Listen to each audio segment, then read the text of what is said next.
풍요는 우주의 자연 법칙입니다. 이 법칙에 대한 증거는 너무나도 명백합니다. 모든 곳에서 이 법칙을 발견할 수 있습니다. 대자연은 어디에서든 항상 풍성하고 풍부하게 넘쳐 흐르고 있습니다. 대자연 속에 절약이란 없습니다. 모든 것이 풍요롭습니다. 수많은 나무와 꽃, 동식물들, 그리고 끊임없이 창조되고 또 재창조되고 있는 거대한 대자연을 통해 우리 인류에게 말해주고 있습니다. 우리 모두는 풍요 속에 살고 있지만 많은 사람들이 이 풍요로움을 누리지 못하고 있습니다. 그 이유는 모든 것을 이루는 보편적인 성질을 이해하지 못했기 때문입니다. 즉, 마음을 통해 우리가 갈망하는 것과 연결될 수 있다는 원리를 깨달지 못했기 때문입니다. 모든 부는 힘의 산물입니다. 다시 말해, 소유물은 우리가 거기에 힘을 부여할 때만 그 가치를 지니게 됩니다. 삶에 일어나는 상황들 또한 우리가 거기에 힘을 실어줄 때만 의미를 지니게 됩니다. 모든 것은 특정 형태와 거기에 부여된 힘의 정도를 드러내고 있습니다. 우리 인류는 전기나 화학적 친화성, 중력 등을 관장하는 법칙을 통해 드러나는 인과 법칙을 이해하고 있기 때문에 보다 용감하게 계획하고 대담하게 실행해 나갈 수 있습니다. 이러한 법칙은 물리적 세계를 관장하고 있기 때문에 자연 법칙이라 부릅니다. 그렇다고 모든 힘이 물리적인 힘인 것은 아닙니다. 정신적인 힘도 있으며 도덕적인 힘, 그리고 영적인 힘도 존재합니다. 영적인 힘은 더 높은 차원에 존재하는 힘이기에 보다 우세한 힘입니다. 이 힘의 법칙의 작동 방법은 영적인 힘과 연결되는 데 있습니다. 헨리 드러먼드가 이에 대해 잘 표현하였습니다. 우리가 알고 있는 물리적 세계에는 유기물과 무기물이 있습니다. 광물계의 무기물은 동식물계와는 완전히 단절되어 있습니다. 그 통로 자체가 완전히 봉인되어 있습니다. 물질의 변화나 환경의 변화 또는 화학, 전기, 그 밖의 다른 에너지나 그 어떤 진화의 과정에서도 광물계의 단 하나의 원자에서조차 생명력을 찾을 수 없었습니다. 오직 살아있는 생명체가 이 무생물계로 들어갈 때만 죽어있던 원자들에게 생명력이라는 속성이 부여됩니다. 생명체와의 접촉이 없었다면 그 원자들은 영원히 무생물계에 잠들어 있었을 것입니다. 무기물은 물리법칙에 의해 설명할 수 있고 생물학은 유기물의 발달 과정에 대해 설명합니다. 하지만 이 두 학문의 접점에 대해서는 과학계는 침묵하고 있습니다. 현실 세계와 영적인 세계 사이에도 이와 비슷한 통로가 존재합니다. 이 통로 또한 봉인되어 있습니다. 식물이 땅으로 뿌리를 내려 무생물계에 생명의 신비를 불어넣듯 우주적 마인드가 사람의 마인드로 들어와 새롭고 경이로우며 신비로운 특성을 불어넣어 줍니다. 산업이나 예술의 세계에서 인류가 이롭게 낸 것들이 바로 이러한 과정을 통해 성취한 것입니다. 생각은 무한과 유한, 그리고 우주적 마인드와 개개인의 마인드를 연결시켜주는 고리와 같습니다. 유기물과 무기물 사이에는 봉인되어 있는 장벽이 있기 때문에 무생물계의 원소들을 깨울 수 있는 유일한 방법은 바로 생명력을 불어넣어 주는 것입니다. 하나의 씨앗이 자신을 펼쳐 무생물계로 뿌리를 내리며 자라나기 시작하면 죽어있던 무생물계의 원자들에게 생명력이 부여되고 수천 개의 보이지 않는 손들이 그에 적합한 새로운 환경을 만들기 시작합니다. 그렇게 성장의 법칙이 작동되기 시작하고 아름다운 백합이 피어나는 과정을 볼 수 있게 되는 것입니다. 생각 또한 이와 동일합니다. 무형의 우주적 마인드로 생각이 뿌리를 내리면 성장의 법칙이 작동되기 시작하고 그 생각의 형태에 따라 상황과 환경들이 우리의 삶으로 펼쳐지게 되는 것입니다. 생각이란 동적인 에너지로 능동적으로 움직이는 생명력입니다. 그리고 이 생명력은 그에 상응하는 것과 연결되어 무형의 물질로부터 현실 세계로 창조해낼 수 있는 힘을 지니고 있습니다. 바로 이 법칙을 통해 모든 것들이 우리 삶으로 들어오게 됩니다. 바로 이것이 가장 고귀하고 비밀스러운 곳으로 들어갈 수 있는 마스터키이자 모든 것을 통제할 수 있는 힘입니다. 우리가 이 법칙을 이해할 때 무언가를 결정하면 그대로 이루어지게 될 것입니다.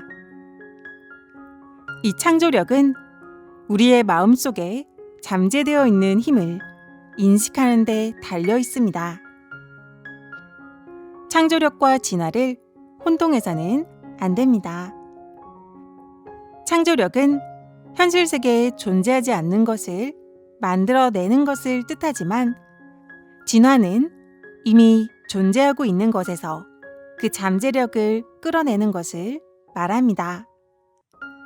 이 법칙을 통해 열리게 될 놀라운 가능성들의 혜택을 받을 때 우리가 명심해야 할 것이 하나 있습니다. 바로 그 창조의 과정에 우리는 아무런 기여도 하지 않았다는 것입니다. 우리는 창조의 과정에 그 어떠한 도움도 줄 수 없습니다. 우리가 해야 할 일은 그저 그 법칙을 따르는 것뿐입니다. 그러면 우주적 마인드가 그 결과를 우리에게 가져다 줄 것입니다. 끌어당김의 법칙에서 우리가 범하는 가장 큰 운은 원하는 결과를 얻기 위한 방법까지 우리의 지능을 통해 찾으려 한다는 것입니다. 그러한 과정은 필요하지 않습니다. 끌어당김에 필요한 방법과 수단은 우주적 마인드에 의해 결정되는 것입니다. 우리는 그저 원하는 이상을 생각을 통해 창조하면 됩니다. 다만 그 이상을 완벽하게 그릴 수 있어야 합니다. 인류는 전기의 원리를 이해하고 수많은 방식으로 이 무형의 힘을 활용하여 삶의 편의와 혜택을 누리고 있습니다. 세계 곳곳으로 메시지를 보내거나 육중한 기계를 가동시키고 전 세계를 환하게 밝히고 있습니다.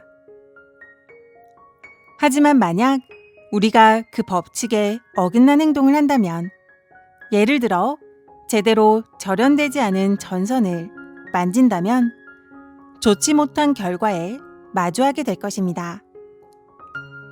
이처럼 보이지 않는 세계를 지배하고 있는 법칙을 제대로 이해하고 있지 못할 때도 동일한 결과에 마주하게 될 것입니다.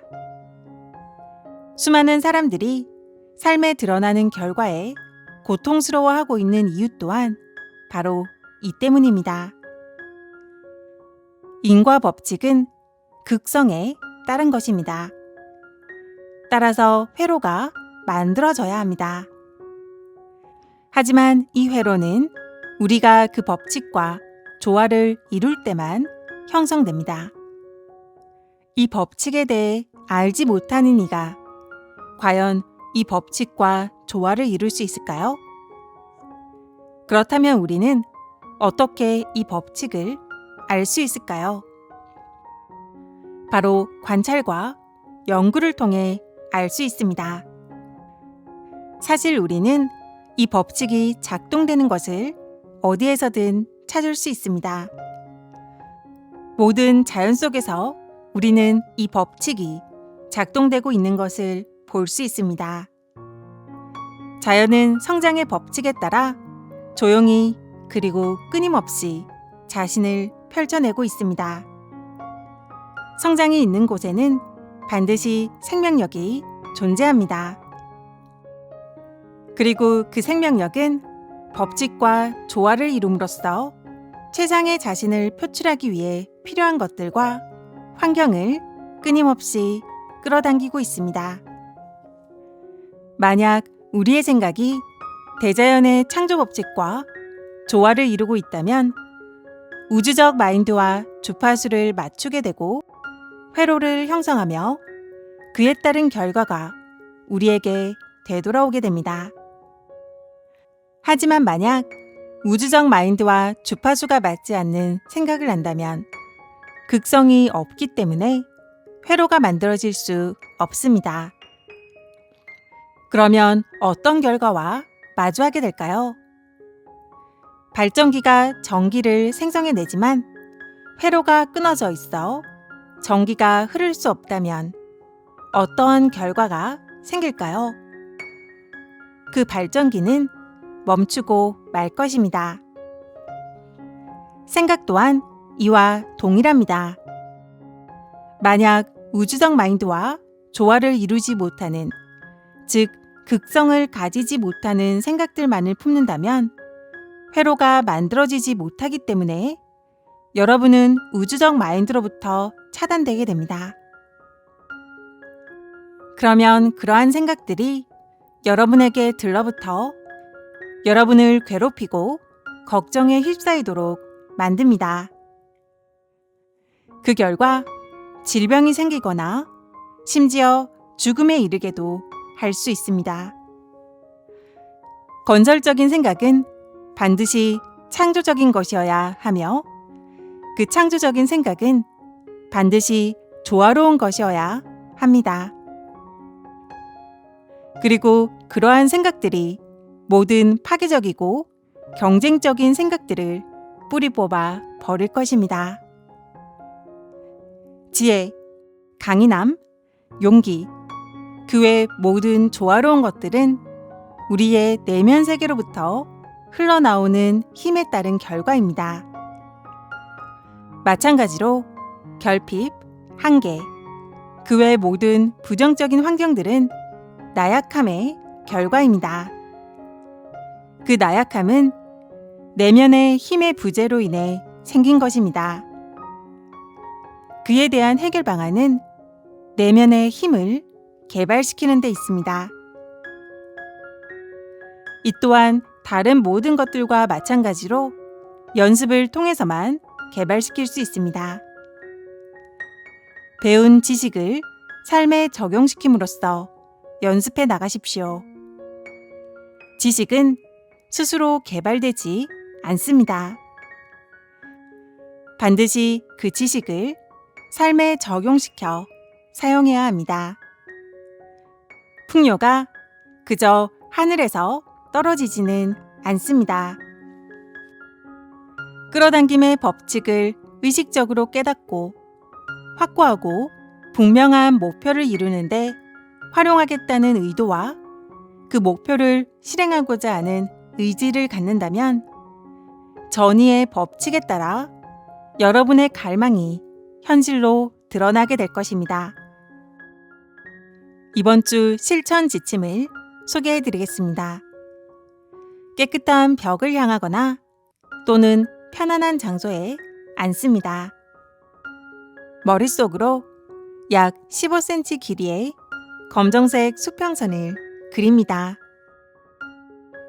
마치 실제 벽에 그려진 선을 바라보는 것처럼 아주 생생하게 그리도록 노력해 보십시오. 이제 그 수평선의 양 끝에서 위로 올라가는 수직선 2개를 그어봅니다. 두 수직선의 끝을 연결하는 또 다른 수평선을 그어봅니다. 사각형이 그려졌습니다. 그 사각형을 온전히 볼 수 있도록 노력해 보십시오. 그 사각형 안으로 원을 하나 그려봅니다. 원의 중심에 점을 하나 찍어봅니다. 벽으로부터 약 25cm 정도 여러분을 향해 그 점을 이동시켜 봅니다. 자, 이제 사각형 바닥에 원뿔이 하나 만들어졌습니다. 지금까지 검정색만 사용해서 그렸습니다. 이제 흰색, 빨강, 노랑으로 색상도 바꿔보십시오. 이 시각화를 해낼 수 있다면 여러분은 큰 진전을 이뤄낸 것입니다. 그리고 이 연습을 통해 머지않아 여러분은 어떤 문제든 집중할 수 있게 될 것입니다. 릴리안 파이팅이 남긴 명언을 소개해 드립니다. 어떤 물건이나 목표를 머릿속에 명확하게 품을 수 있게 되면 그것이 실체를 갖추어 현실로 드러나는 것은 오직 시간 문제일 뿐입니다. 언제나 비전이 선행하고 그에 따라 현실이 결정됩니다.